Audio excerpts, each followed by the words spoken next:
Super Bowl, and Super Bowl 43 is history.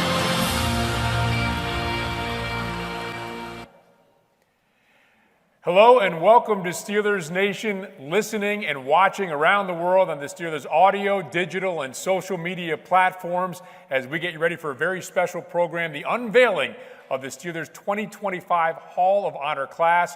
We're coming to you from St. Vincent College in Latrobe from the Fred Rogers Center. We have a live audience in front of us here. And of course, we are also joined by Team President Art Rooney II and team historian and the editor of Steelers Digest, Bob Labriola, both members of the selection committee. And Art, obviously you conceived of this program back in 2017.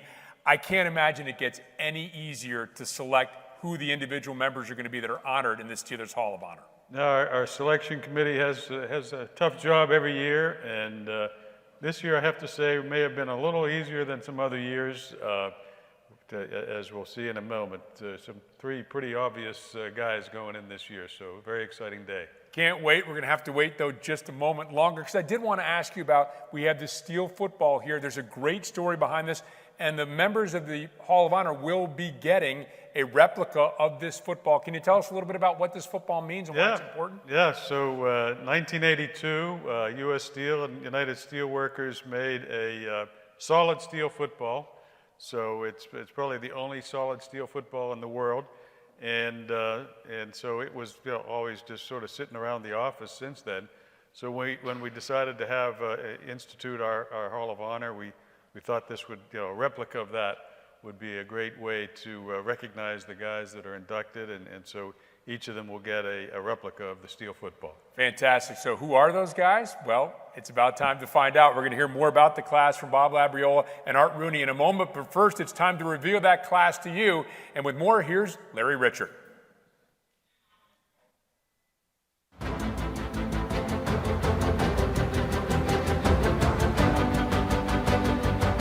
The Hall of Honor is home to the legacies that have defined what it means to be a Pittsburgh Steeler. It's cut out of the air by Franco Harris.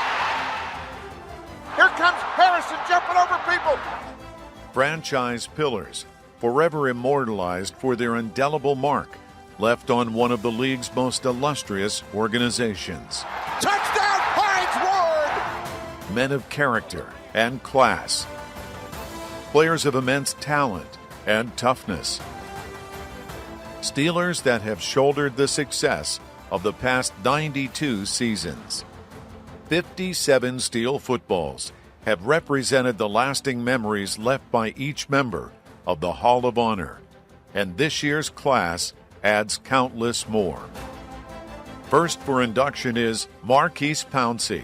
The Steelers have a long tradition of great centers, and the former first-round pick out of Florida lived up to those standards. Pouncey started 134 games for the Steelers, on his way to amassing 2 first-team All-Pros and 9 Pro Bowl selections. What an athlete Maurkice Pouncey is. Pouncey drove Mike Mohammed down the field. One of the greatest athletes to ever play the position. His efforts in blocking for 4 1,000-yard rushers and keeping his quarterbacks upright earned him a place on the 2010's All-Decade team. The 4-time team captain will not only be remembered for his tenacity, leadership, and athleticism, but as one of the greatest centers to ever play the game. Next for induction is a player whose bark was just as bad as his bite. The best bad guy you ever knew. Best bad guy you ever knew. Joey Porter spent 8 seasons terrorizing opponents off the edge to the tune of 60 sacks and 75 tackles for loss, both of which are top 10 marks in Steelers history. Joey Porter with another huge play. Let's control the game right now. Let's go. Let's control the game right now. Porter also had a nose for the ball, tallying 10 interceptions. It's intercepted. The Steelers have it. Joey Porter. And 18 forced fumbles, on his way to 3 Pro Bowl selections and a 2002 first-team All-Pro nod. Joey Porter having a monster game, having an All-Pro game. A member of the 2000s All-Decade team, Porter was the Steelers' emotional leader. This is it! Right here, right now! It's our turn! And in 2005, he helped lead the team on their remarkable run to Super Bowl 40. World champions, baby. Don't get no better than this. World champions. In 2014, Porter returned to the Steelers, first as a defensive assistant, then outside linebackers coach. Porter will always be the heartbeat of the early 2000s Steelers football. The final inductee stands near the very top of the greatest in team history. Ben Roethlisberger was a once-in-a-generation talent out of Miami of Ohio.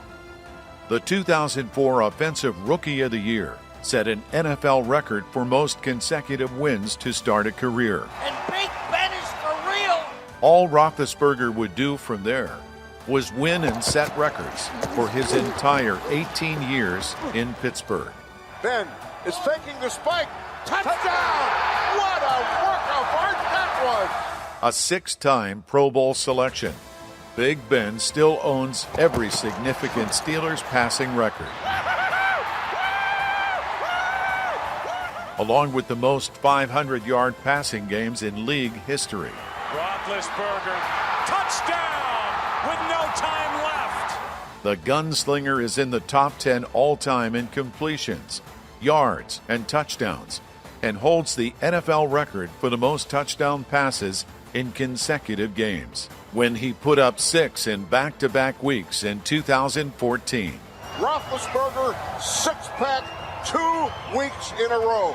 He is a two-time Super Bowl champion, with being the youngest starting quarterback to win it in his first one. I got you 4 of them. This is the last one. I love you. I love you, Bussy. I love you, man. And putting together a game-winning drive for the ages in his second. Throws it back corner of the end zone. Santonio with a touchdown! Santonio Holmes! I don't know how he did it! No Steeler has played more games in team history than Roethlisberger, and few will ever have more of an impact than Big Ben. These three men have represented the traditions of wearing the black and gold. 3 men of steel added to the Pittsburgh Steelers Hall of Honor.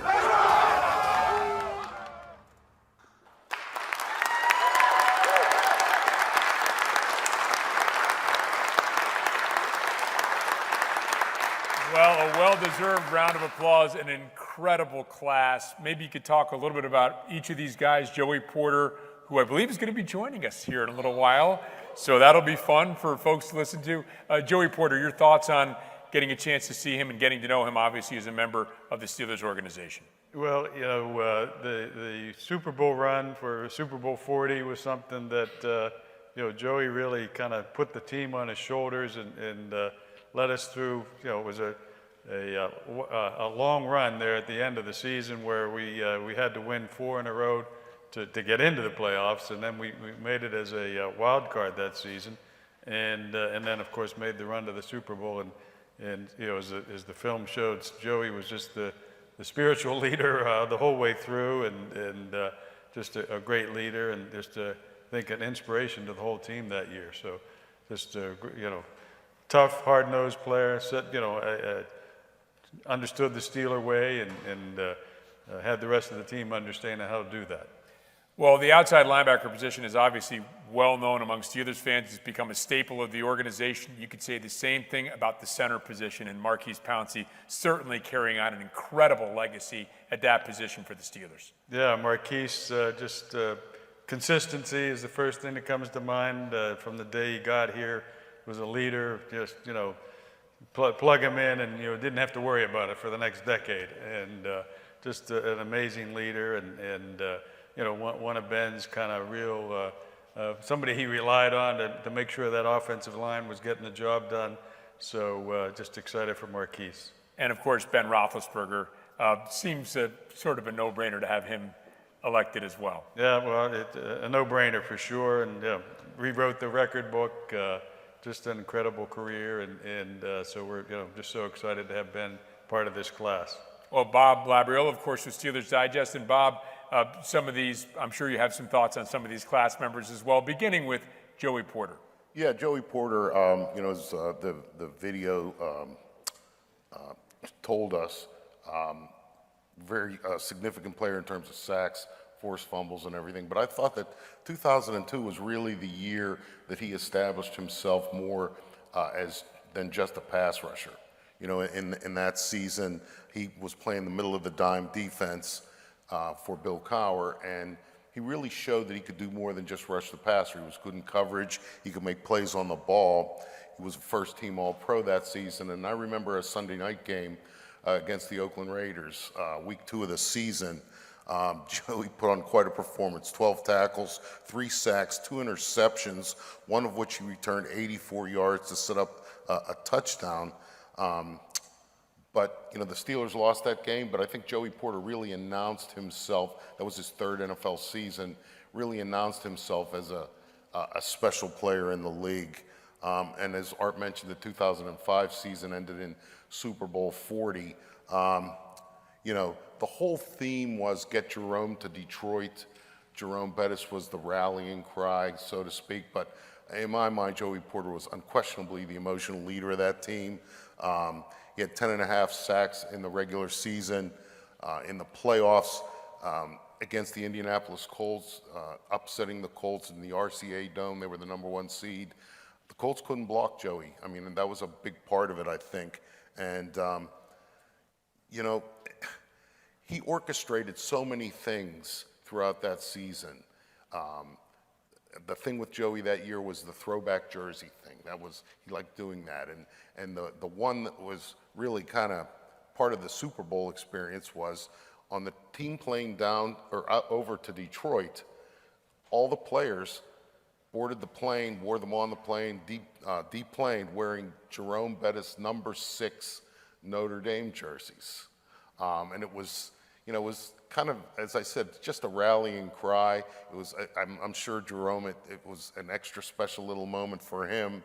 And then once the media stuff started, the Jeremy Stevens thing, Jerome Bettis, for some reason, took on Jeremy Stevens, a Seahawks tight end, and all the media just flocked to Joey. So instead of bothering Ben Roethlisberger maybe as a young quarterback playing in his first Super Bowl, quizzing a lot of the other players, Joey took all the media stuff on himself. And, I think that helped the team, get settled a little bit during that week in Detroit. And then Jerome, the other thing that he did, he was the guy who orchestrated allowing Jerome Bettis to take the field by himself during the Super Bowl introductions. And, Jerome didn't know that Joey was going to hold him back.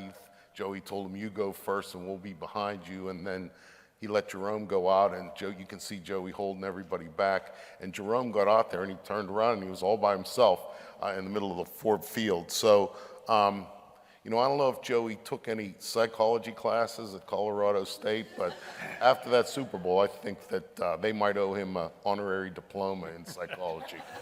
As we mentioned, we're going to hear from Joey Porter. You're going to hear from Joey Porter. He's going to be joining us as a guest. Marquise Pouncey, just an incredible. We mentioned, an all-decades team. When you're on an all-decades team, you're a phenomenal player, and Marquise Pouncey was a phenomenal player. Well, yes, and when you're a center and you're drafted in the first round, that doesn't happen very often in the NFL, not at all. And usually first-round picks are quarterbacks or pass rushers. If they're offensive linemen, they're usually tackles. But Marquise Pouncey was drafted 18th overall, and it really did not take him very long to establish himself in terms of joining the legacy of Steelers centers. Mike Webster, Dermontti Dawson. Marquise Pouncey became a starter very early in his rookie training camp out here at St. Vincent College, and he went on. Then he started 16 games, all 16 games in that season. He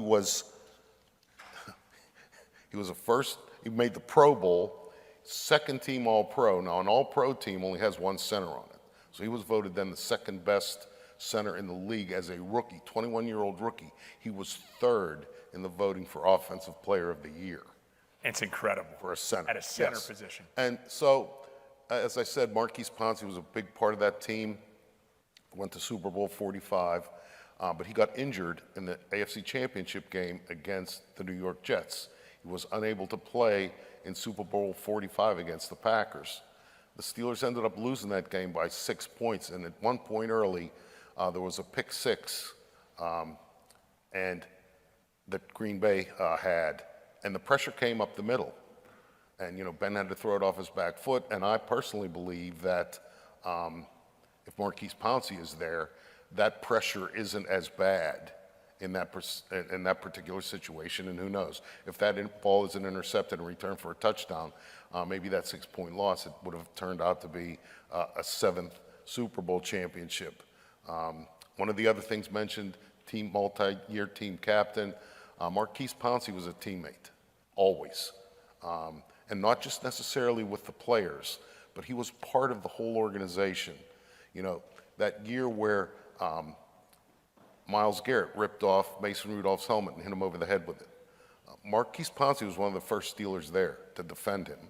And for his vigorous defense of a teammate, he got suspended by the league. So he got a lot of support from the staff at the UPMC Rooney Sports Complex. That's where everyone was at the time. And to show his appreciation to all the people, Marquise Pouncey presented everyone who worked there, everyone, with an authentic 53 Marquise Pouncey jersey. And I still have mine hanging up in the closet. I mean, to me, that was a heck of a gesture by the guy. And as I said, everyone got one. Marquise Pouncey was a teammate, a Steeler. Well, Ben Roethlisberger's name's been mentioned here a couple of times throughout the course of Bob's conversations. And of course, Ben Roethlisberger, as you recall, wasn't supposed to start as a rookie quarterback for the Steelers, but Tommy Maddox got injured. The idea was to move him in slowly. Well, 15 straight wins later, the wheels came off as far as the training wheels. Ben Roethlisberger was on his way to a Hall of Fame career and a Hall of Honor career as well for the Steelers. Yeah, and the video listed all of Ben's stats, his accomplishments. I mean, I could talk stats on Ben up here until the sun went down. The 6 touchdown games, the 500-yard passing games, all of that stuff. But I'm going to give you 3 stories, memories. The first one, he was a rookie training camp out here on these fields. It was a Saturday practice. And I was standing on the sideline watching the practice with Tunch Ilkin. And I always like to do that because Tunch would say things, observations, whatever, and then I would either say them myself or write them, and I sounded smart. So I'm standing next to Tunch, and it's an 11-on-11 thing, and so Ben takes the snap, and you're not allowed to hit the quarterback at training camp or anything, but there's still pass rushing and pressure and stuff, and if you got too close to the quarterback, they'd blow the whistle and kill the play. So Ben wasn't having any of that, so he flushed out of the pocket, and he's sprinting right at us where we were standing on the sideline, and he just kind of torqued his body a little bit, and he threw a rope. It was about good for a 20 or 25-yard completion back across the field over the middle to an undrafted rookie wide receiver named Zamir Cobb. Stuck him right between the 1 and the 9 on his jersey. And I just I looked at Tunch, and Tunch said to me, Brett Favre. Because Tunch ended his career in Green Bay. And at that time, that was a heck of a compliment. The second story, I'll never forget this either, was the divisional round game against the Indianapolis Colts. Ben had a heck of a game early, helped stake the Steelers to a lead that forced the Colts to have to play, the kind of game that those Colts did not like to play. They like to play pass rushing defense and take a lead in the dome, all the noise, and that's how they controlled games. So Ben played really well then, but the play that he made to get Nick Harper on the ground after Jerome Bettis' fumble, I mean, I've seen so many replays of it, and there was one from the end zone and when the ball came out, Ben didn't run towards it to try to recover it because I think he sensed he couldn't get there. And so he was the last guy. I mean, Jeremy Tooman likes to kid around saying he would have run him down, but I don't think that would have happened. But Ben gave ground, kind of funneled Nick Harper maybe into the middle of the field a little bit, and then he made a shoestring tackle and got him on the ground. Vanderjagt ended up missing the field goal at the end, and the Steelers won that game, and then went on, of course, to beat Denver and then win Super Bowl 40. The last memory is Super Bowl 43. James Harrison's 100-yard interception return was an electric moment. But that last drive, when Ben took the team down the field, they got the ball a little outside the 2-minute warning, scored with about 30 seconds left in the game. In that game, just to give you the stats, they're 5 of 7 for 84 yards and a 6-yard touchdown pass. All due respect to Santonio Holmes, played a great game, made a great catch. But after that game was over, I remember being in the press box at Raymond James Stadium and talking to Peter King and some of the other media people there. And I said, I want to ask you guys a question, because they had announced Santonio Holmes as the MVP. I said, if Peyton Manning or Tom Brady just did what Ben Roethlisberger did, you guys vote for the receiver as the MVP? I don't think so. So Ben got robbed out of that one. Great stuff. Bob Labriola, thank you very much. Art, once again, congratulations on just another incredible class for the Hall of Honor. It's a great group. We're excited. They're all excited. I got to talk to them all this week, and they're really excited about celebrating this year. And so it'll be a lot of fun and Sunday night in December.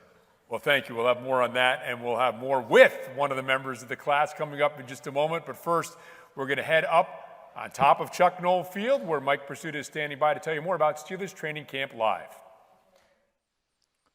Thank you, Kinger. Let me open by just adding my congratulations to the class of 2025. I think it's a group that is recognized as accomplished as it is obvious.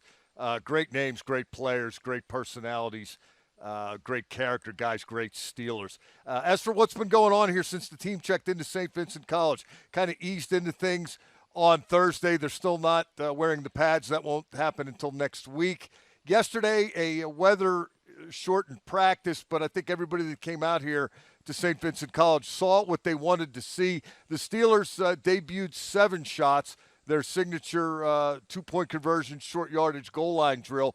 Didn't do it on Thursday, but they ran it on Friday. Aaron Rodgers ran it on Friday for the first time, and the first snap rolled back to Rodgers and through his legs, so they got a do-over. And the second first snap, Rodgers to DK Metcalf, exquisite throw, almost an indefensible route, touchdown/conversion.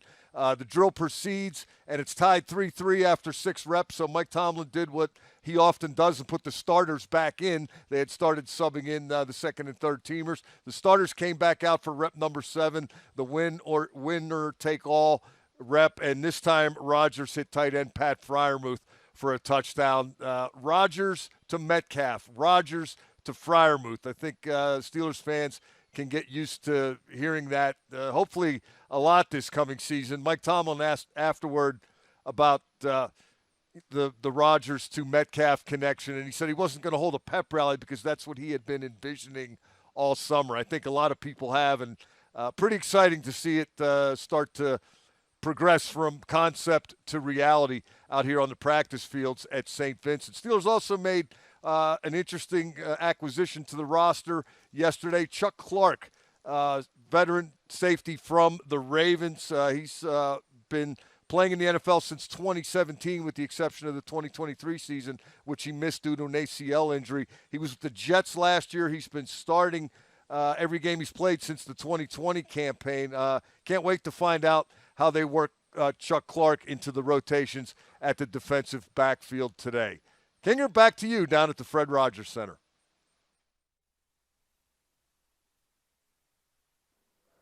Well, welcome back inside the Fred Rogers Stadium. Yes, that's right, the Fred Rogers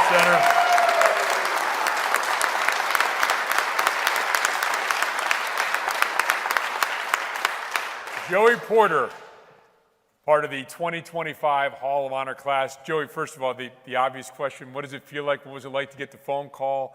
What is it like to know that you are now rubbing elbows with the greatest players from the greatest organization In Steelers history, it's got to be a wonderful feeling, I would think. Man, it's an honor. It's an honor. I've been watching every year, waiting for the call. So when Diane gave me the call, said give Art a call, I was hoping it was that, but I didn't know. I was like, it might be because I wouldn't play at Laurel. He was calling me. He wanted me to call about a bill I have at Laurel, but he was telling me that he was bringing me in. So it was a great day when I got that phone call from Diane. Phenomenal. Before we start in your career, and I know Bob will have some questions to ask as well, I want to share with everybody listening and watching from around the world and the audience here. I interviewed Aaron Smith a couple years ago when he got in the Hall of Honor, and I asked him about you, and he said, you are by far the best teammate he ever had in his life. What does that mean to you to know that you were held in that kind of esteem by your teammates? That's a big honor, because I have a couple of guys that I feel that way about, and that's just as good as being complimented in anything. When somebody says something with Aaron, says, me and Aaron go way back to, we got drafted together. We shared a lot of time together. He was in the airport with me when I bought my wife's wedding ring.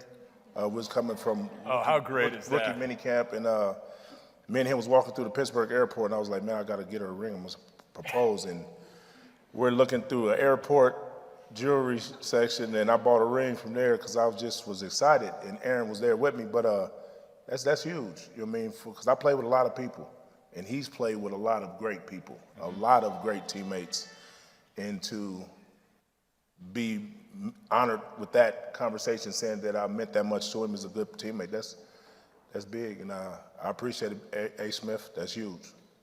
One more thing before I allow Bob to have the floor here.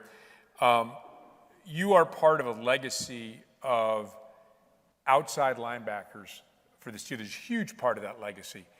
And to me, that embodies, in many ways, what Steelers football is all about.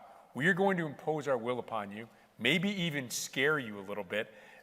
We are going to take control of this game, and there's nothing, you know I'm coming, and you still can't stop me. I just think it's a wonderful legacy inside the legacy of the Steelers' greatness to be part of that legacy of the Steelers' outside linebackers and what you were able to add to that legacy.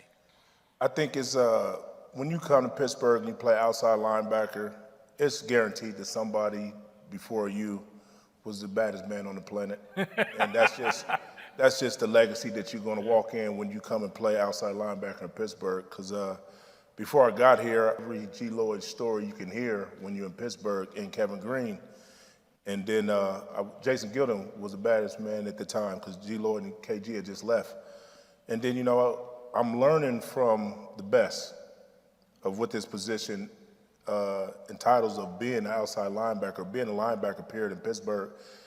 Outside linebackers carry a unique dynamic on our defense because we're held to a standard of stopping the run, being pass rushers, and just making sure that you have an imprint on the game because we're sending two, and for our defense to work, you got to have a badass at outside linebacker. You just have to have it, and TJ wears it perfect now. So like when I left Harrison, he wore the badge with honor, and TJ's wearing it as he should now. And I just think that you have to embody that in Pittsburgh because you guys know, like me, it's not something it's expected. Yeah. It's expected in our defense, and I was happy to hold the torch down when I had it. When you watch that now, when you pass, look, I'm sure you would have not necessarily wanted to pass the torch to James when it got passed, but the torch got passed to him, and then it's T.J. Watt. Sort of the legacy within the legacy. Do you enjoy watching that? Enjoy seeing James' success? Enjoy seeing T.J.'s success? It's expected, like how our defense is set up and how our team was set up. That guy is going to be a vocal part. I was more vocal, but just knowing what that guy is asked to do for our defense, he's asked to get home. Like, he's the guy that can affect the game in multiple different ways, because the outside linebackers, they get sacks that cause fumbles. You know what I mean? Somebody's going to come off that backside. You're not going to see him, and it's expected because we've been watching it for years. Like, we've always had a Pro Bowl outside linebacker as long as you can remember, if we don't have a Pro Bowl outside linebacker, then our defense isn't playing pretty good. Like, it's just kind of expected. I can't think of when we haven't had a guy in that position. And to have TJ wear that badge like he do now, just multiple up for Defensive Player of the Year every year, he's taking the badge and setting the standard that's, it's what's expected in Pittsburgh. And I was happy to have my turn. When it was my turn over, I knew James was ready and had been seasoned like I have been raised by the bigger guys that came before me, because we pour into our younger guys in Pittsburgh. It's expected for an older guy to pass down everything you learn to the guy behind you, because we need everybody. And I think that in Pittsburgh, in the linebacker room itself is different, because it's not an accident that these guys are just held that way. The defense is set up for these guys to be the guy that's going to leave an imprint on the game. And if you got a good one, he's going to leave an imprint. And I just think that's just the history with the outside linebackers and 3-4 defense in Pittsburgh. Labs? I want to take you back to 2005. I mean, as I mentioned earlier, Jerome Bettis was the rallying cry. Get Jerome back to Detroit, get a Super Bowl for the bus. But you were the emotional leader through that whole season, in my opinion. You did the throwback jersey thing, the Notre Dame jerseys. That was big. But I got to take you back to media day in Detroit. What did Jeremy Stevens say that set you off? And did you do that on purpose, or was that just a natural trying to defend your teammate, or however that came about? Natural defending my guys, because he was taking a shot at Jerome, and it was something simple. It wasn't even like he was saying what he's supposed to say when you play in the Super Bowl. Like, it was something simple. It's like, I'm sorry that Jerome came all the way out here to lose in front of his hometown. He ain't Jerome. That's what I would have said. Right. But he said it. And when he said it, Cowher had already told me that I can't talk to the media. So, but when he said that, I was like, oh, Coach, look what he said. I'm gone. Like, he said something about Jerome. If he wouldn't have said nothing, I wouldn't have said nothing. So he gave me a chance to go take the questions, because that's the first thing they come to me with is like, oh, did you hear what Jeremy Stevens said about Jerome? I'm like, no, what'd he say?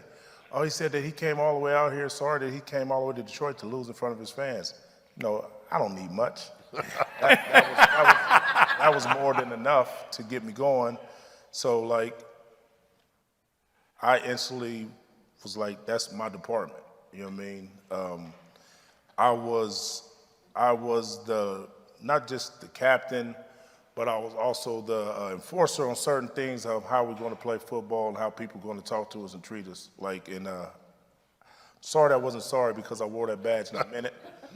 And that's how it worked out. It didn't always go the right way, but that was my role on the team. And the guys knew that I was never trying to put us in a bad situation before a game started, but like, if you don't want nothing to happen, don't tell Joey.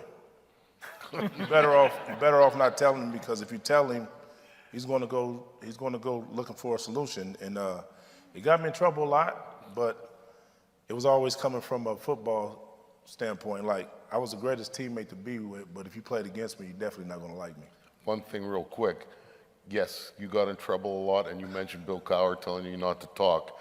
But when the media asked him one time about something you had said, wasn't that year, I don't think, he said, Joey reminds me a lot of me. So I don't know if he ever said that to you, but he told the media that once. So yeah, he understood you, and I think he knew where it came from, because he had a lot of that in him as well. One last thing. The holding the team back, the Super Bowl introduction. Did you plan that? Did anyone else know? I know Jerome didn't know. How did that work? Well, because usually me being a kid watching the Super Bowl, I thought they was going to call out the guys, introduce them. And as a defense, we already said, introduce the offense, because we want Jerome to come out and do his rumble one last time. You know, I wanted him to come out sideways like he normally comes. You know what I mean? Like when you can't stop the bus. So that's why I say, hey, Busty, man, take us out. We're following you. And I want him to come out running sideways. Like, you know how he comes out the tunnel at home when you can't stop the bus. And in our minds, it's like, we're going back to Detroit, Jerome's last game, period. they're not going to introduce the offense, so it was easy. Hey, Jerome's coming out first. We're going to let him go. He don't even know that we're not coming. But I couldn't tell him that because they wanted to be authentic, but I thought he would come out running sideways, and he didn't. So when he looked at all surprised looking for us, that was just true emotion on how it happened. But it was easy because the team, like you said, that was our point of interest, is we want to win, but we want to win more for Jerome and how everything lined up. We lost the year before, we was 15-1, then to come back and be back in this situation and the Super Bowls in Detroit. So that was easy. And back on Cowher is like that. You know Cowher's a little off too, right? yeah, he's wired up like a linebacker. Yeah, right. So like, that's all he's seen. He's seen the linebacker in him and me because he's off too. Oh, Joey Porter. Remember, Joey Porter came back in 2012, signed a one-day contract with the Steelers, retired as a member of the Steelers, now in the Hall of Honor, multiple-time Pro Bowler, Super Bowl champion. So many great things. What a great legacy. And now, congratulations on this latest honor. Man, I appreciate that.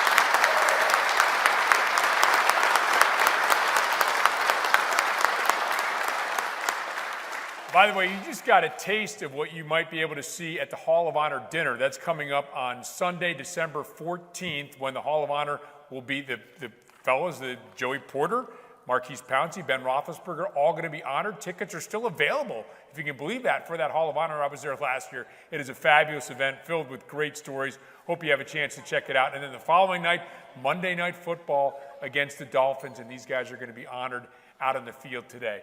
For Joey Porter, Bob Labriola, Art Rooney, for all of us here at the Pittsburgh Steelers, we thank you for watching this special edition of the 2025 Steelers Hall of Honor class.